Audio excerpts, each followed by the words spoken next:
Topic na tinatanong ng kababayan natin, itong glaucoma. Ang daming Yeah. questions about glaucoma. Hindi ko alam, dumadami ba ang glaucoma sa Pilipinas? At maraming nasasabihan na may glaucoma. Yes.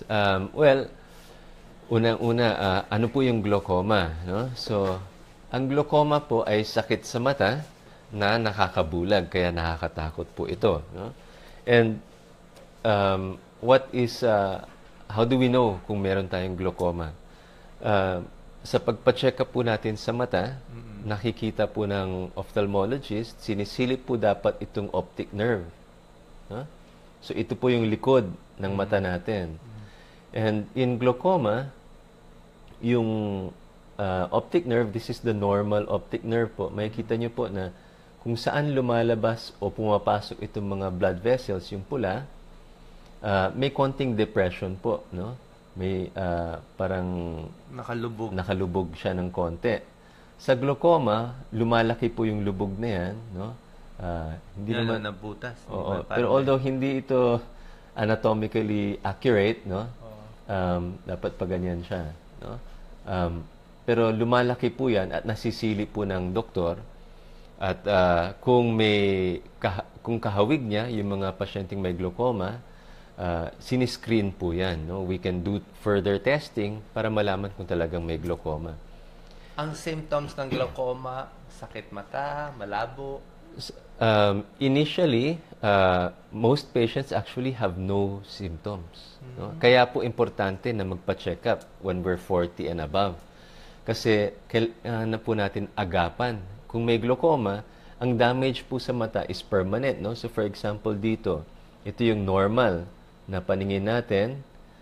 Pag may glaucoma, medyo nawawala po yung peripheral vision natin ng unti-unti hanggang sa maliit na lang at pwede pong mawala ito.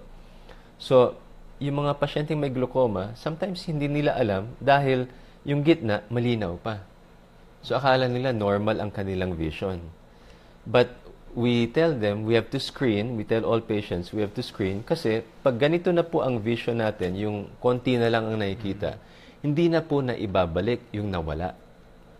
So, nasisave na lang natin yung natitira. Nakakabulag to, di ba? Nakakabulag po siya. So, importante, ma-identify yung mga may glaucoma para magamot po ng maaga, ma-save pa natin yung vision nila. And, pag tinanong po, no, is there pain? Sometimes po, pag acute glaucoma, may pain po yun. Pero masakit sa mata. Opo, masakit, namumula, biglang lumalabo. Yun, Emergency. I'm sure magpapacheck up po yung pasyente kasi masakit. No? Pero yung mga most types of glaucoma, hindi po symptomatic Anong ang cause pasyente. ng glaucoma? Tsaka meron bang mga home remedies, na lifestyle remedies, maaayos to? Well, Bago yung mga gamutan. unfortunately, no, the answer is we really do not understand glaucoma completely. Even up to Hindi now. natin alam anong Opo. cause niya. Hindi siya high blood, hindi siya iba. Hindi po, no? Before, our criteria for diagnosing glaucoma was mataas ang pressure sa mata, no? Mataas ang So, pressure pag sa mata. tinignan Ayan, po natin pressure. ito, akala natin before, no, yung pressure is high, so nasisira po yung nerve, natatransmit po yung pressure dito sa nerve.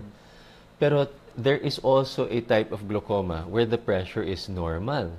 So, hindi po kailangan mataas. No? Like yung tatay ko, may glaucoma pero normal ang pressure. So, pressure now is not part of the definition of glaucoma anymore. Pero ang gamot po natin sa mata are eye drops. No? Our first line is eye drops and it is to lower the pressure. Kasi kahit papano, the pressure is still part of the mechanics of glaucoma. No? And maybe Eye drops lang ang gamutan. eye drops lang ang gamutan. No? We usually start with just one drop, one type of drop. Pag hindi po kaya, minsan dinadagdagan po ng isa pa, 2 or 3 at the most. Pag na-maximize na po yung gamot, saka na po pinopropose na operahan. No? Kasi meron din pong surgery for glaucoma. So, okay naman itong mga gamot? Safe naman? Or Yes, they're safe. No? Marami na pong generic din yan. No? Sinasabi ko ito pag kasi... sinabi bang may glaucoma, matatakot ka ba? Mabubulag na ako? Ano ba yan? Anong life expectancy nung eye mo, nung mata mo? Ano ba? Kung maaga po tayong na-diagnose ng glaucoma, no, there is a very, very small chance that you will be blind by the time you die. No? So, halos hindi na nangyayari yan. Pa-check up na. Oo.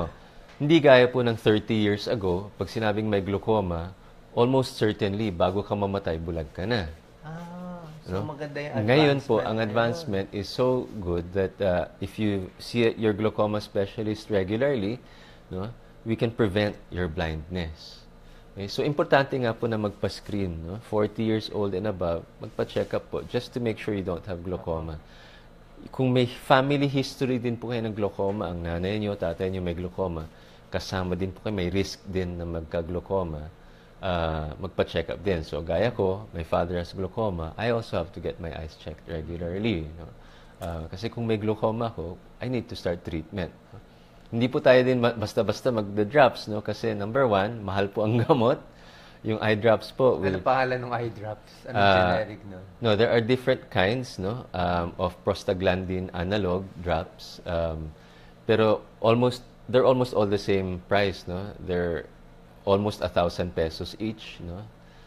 Yung mga branded, generic, a few hundred pesos less siguro. Pero mahal pa rin, kahit sabihin mo 500-600 pesos. Every month yan. So in a year, you spend 10,000 pesos, di ba? So hindi po biro. Aside from, syempre, unwanted side effects, if ever. Yes, pero kailangan talaga natin So, yung check-up check-up na po napakahalaga importante. na, I mean, si Dr. Yul Doroteo, marami siyang ginagawa sa bansa, sa smoking, mamaya pag-usapan natin yan. So, nakikita rin talaga yung check-up. Yes. Nakita mo, maraming nabubulag na maiiwasan kung mabibigyan ng libreng check-up yung Opo. kababayan natin. Hindi lang sa puso, pati sa mata, di ba? Nung residente pa tayo sa PGH, yun yung pinakamasakit kasi Nabulag. dadating yung pasyente, may glaucoma, ang nakikita na lang niya, 20/20 pa rin siya, no? pero ang maliit nakikita na. niya, maliit na lang, Ganito na no? lang. Mas maliit pa dito yung nakikita niya. No? So, talagang bulag na siya in essence, no? And preventable pa naman yan with early Yes. treatment. Ang ganda na explanation ni Dr. Yul, sa